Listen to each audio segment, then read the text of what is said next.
sa poging si Torre. Pero pakinggan nyo mabuti, ha? Sabi ko sa inyo, you read between the lines. Huwag kayong maniniwala sa mga politiko o opisyal sa kanilang sinasabi. Hindi naman po sa pagmamalaki. Doon sa matagal nang nakasubaybay dito sa channel na ito, marami na tayong binanggit na prediction na sa pool. Di ba? Eto, meron pa ulit. Kasi ang titingnan po natin sa mga, basta involved sa politika, huwag niyong paniniwalaan ang sinasabi. Tingnan ninyo ang kanilang gawa. Dito po, may pitik. Ang poging-poging. Si Diwata, ay si Torre. Pasok! Magandang araw po sa inyong lahat. Una po sa lahat, maraming salamat sa aking mga taga-suporta. Ramdam ko ang inyong pagmamahal at tiwala. Ano na, ha?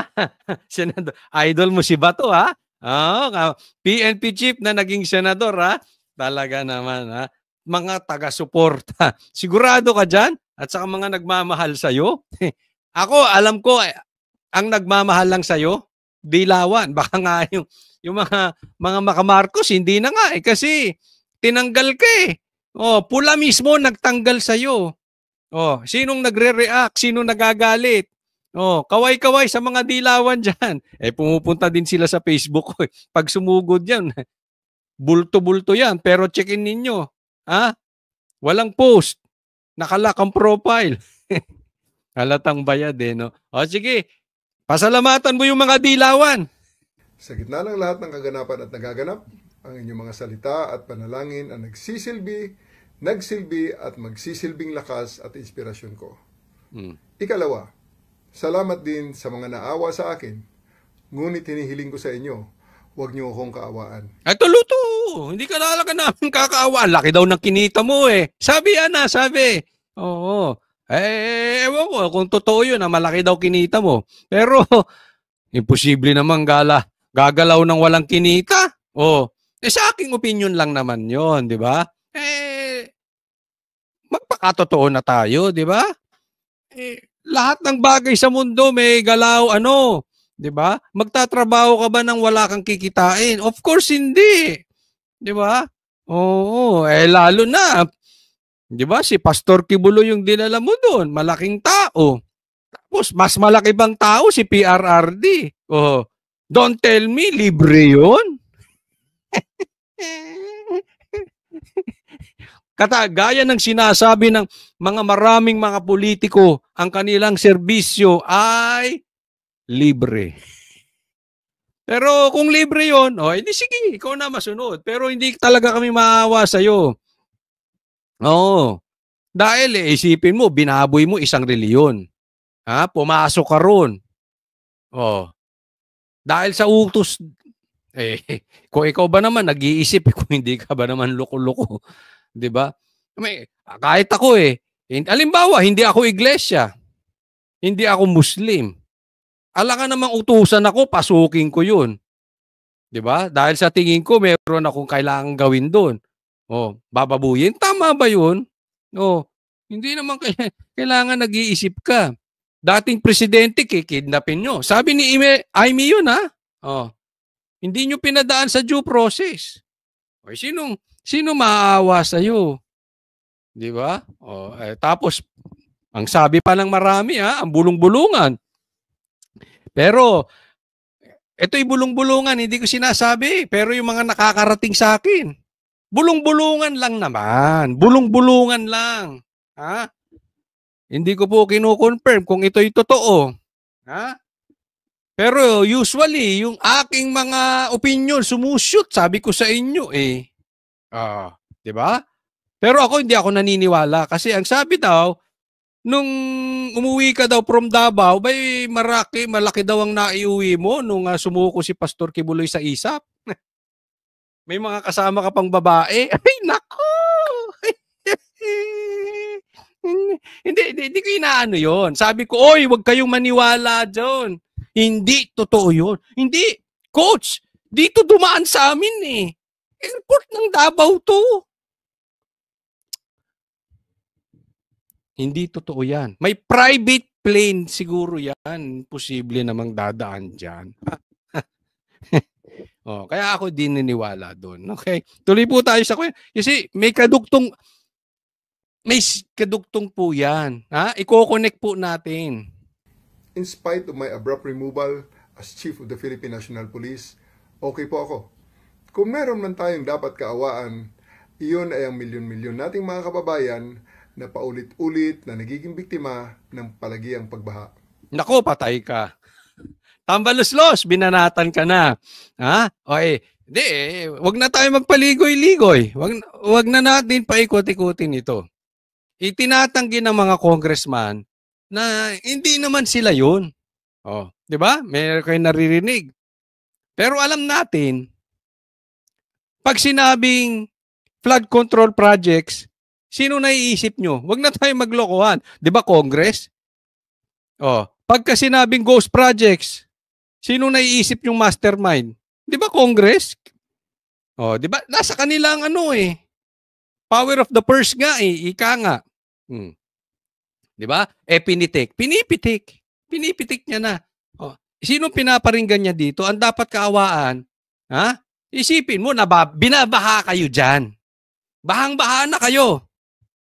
Tapos, etong lintik na mga congressman na ito, na sila naman daw ang contractor, tapos yung mga anak nila, nagfa-fine dining sa isang 5-star hotel. 700,000, dalawa lang silang kumain. Babae pa, baka maniwala pa ako kung si Boss Dada at saka si Jay Guevara yung tumira nun. Ang lakas kumain nun. Pero hindi naman siguro aabot ng 700,000. Malaki na siguro yung kumain yung dalawa ng 30,000 sa isang sikat na hotel, na 5-star hotel. Malaki na yun. Siguro sumabog na at yan ng mga yun. Ito, dalawang babae, 700,000. Samantalang yung congressman na yun, binabaha yung mga proyekto niya. Anak lang to, anak lang. Walang alam sa buhay kung hindi magpaganda. Pambihira ang buhay ito. Ito May sinasabi kasi sila na paano mo raw malalaman ng karakter ng isang tao? Alisan mo ng pera. Oo, alisan mo ng pera. Kasi maraming tao nakasalalay ang personalidad sa pera. Alisan mo ng pera. Tingnan natin kung kaya. Kung saan dadamputin. Yeah. Kaya, nako, mga congressman, ingat kayo. Sila ang tunay na nangangailangan ng tulong at kalinga sa panahon ngayon. Sapagkat pero saglit, bago ka tumuloy, kasi medyo pantay yung ating itsura ngayon di ba? Parang ulo to ulo tayo Ako, may payo lang ako sa iyo, Torre. Pwede ito, payo lang ha? Total, mahilig ka na sa camera. Sinubukan mo nang kuhanan yung sarili mo. Dati, nagpapapreskon ka, ngayon meron ka ng sariling kuha mo. Hindi ko alam. Lagyan mo ng ilaw, Brad. Ang itim-itim mo. Lagyan mo ng ilaw, pambira ka. Maawa ka sa sarili mo. Tapos yung background mo pa puti. Tapos nakabarong ka pa. Tapos galing ka sa hinagpis. Kulang na lang dyan, ataol. Wag ganyan. Ang itim-itim mo parehas kasi tayong maitim. Lagyan mo ng ilaw. Sample lang ko kayo. Papatayin ko yung ilaw. Di ba? Iba ilaw. Iba effect ng ilaw. May ilaw tayo. Hindi naman natin tinatanggi na amin natin. Di ba? Di ba? Lagyan mo ilaw, Brad. Ang hindi lang nag-iilaw, yung mga kasing pogi ni Richard Gomez, ni Robin Padilla, yon pambira yung mga artista ko, mga matatanda, no? Ganun lang. Diba, lagyan mo konting ilaw para swak. Ayos. Sige, tuloy. Para kang kabaong dyan, pambira ko. Hindi naman sila ang dapat laging nagdudusa at naghihirap tuwing tagulan. Ikatlo, inuulit ko na wala akong sama ng loob sa ating Pangulo. Nauunawaan ko na kailangan niyang gumawa ng mga mabibigat na desisyon. At ang pagkaalis ko bilang Chief of the Philippine National Police ay isa lamang sa mga ito. Wala kang sama ng loob. Kasi ang sama ng loob mo kay John Vic, ang sama ng loob mo kay Robin tuloy, kay BBM, dahil hindi siya nanindigan, hindi siya nagpakalalaki, pinanindigan ka. Pero ang talagang kaaway mo dyan, si John Vic, huwag tayong maglokohan. Tingnan mo, ha? Kung hindi kayo magkaaway, ba't di pa kayo nakikita? Hindi mo siya sinipot. Tinatawagan ka niya, hindi ka raw sumagot. Kung nasa dinner ka, edi pwede ka namang mag-return call. Nag-return call ka, nada. Wala. Huwag nga tayo maglokohan. Tapos, eto pinakamatindi. Sinibak ka ng Pangulo. Ilang araw na. Excuse me. Wala pa ring komentaryo. Wala pa ring statement. Wala pa ring sinasabi ang Pangulo. Yung Pangulo mo. Yung sinasabi mo, Pangulo mo, na wala kang sama ng loob. Ang sakit nun. Di ba? Dahil, naku, sanay na sanay ako sa ganyan. Umawak tayo ng grupo eh. Dahil, ayaw masaktan ni Bongbong Marcos si John Vic. Kaya walang statement ni hindi nagpakita sa'yo. Kasi pwede ka namang tinanggal ng maayos eh. Yung pagkakatanggal sa'yo, pangit talaga. Kasing pangit mo. Kasing pangit natin. Pamhira. Pangit. Pwede ka namang kinausap ni Bongbong. Eto, ilalagay ka namin. Total, may offer kami. Ilalagay ka muna namin dito. Maganda yung offer. Tapos mag-resign ka. Pwedeng ganun eh. Hindi, pinaubaya ka na. Doon sa mamang galit sa'yo. Doon sa tinapakan mong mama. Ang sakit nun. Masakit yung Torre. Gumanti ka. Masakit yung pinagkaubay. Ang nag-announce pa sa media, yung nagpatanggal sa'yo. Diba? Tapos, yung nag-upo sa'yo, tahimik. Hanggang ngayon, walang statement. Outs.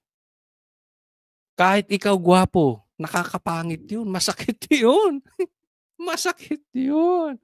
Diba? Kaya wag mo sabihin na hindi ka apektado o wala ka sama ng loob. Kung wala ka sama ng loob, nung tumawag, nag-return call ka man lang.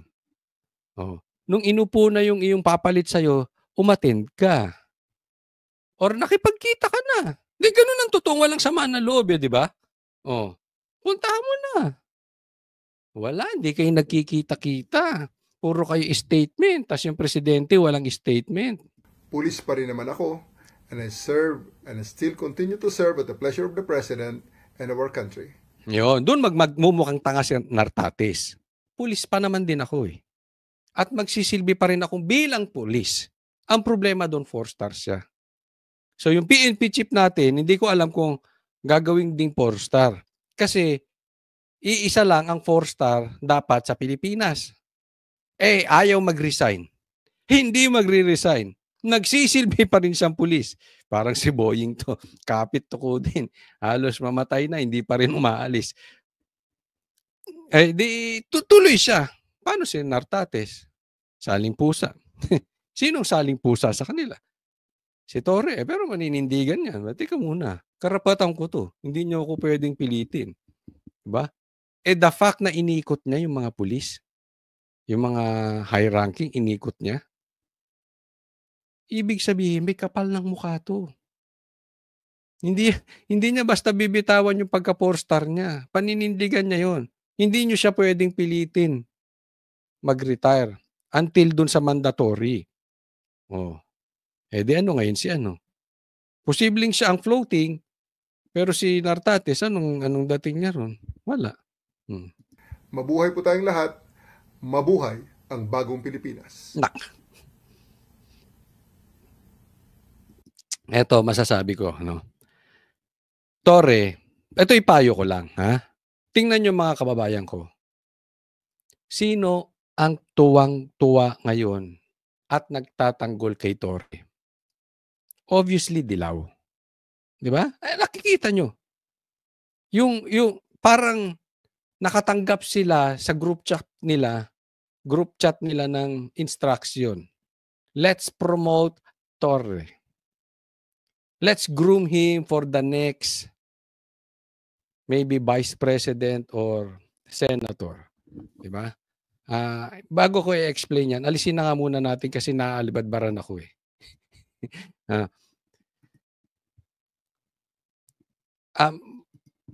Pinopromote to si Torre. No. Torre, hindi ka ba nagtataka bakit gustong-gusto sa'yo ng dilaw?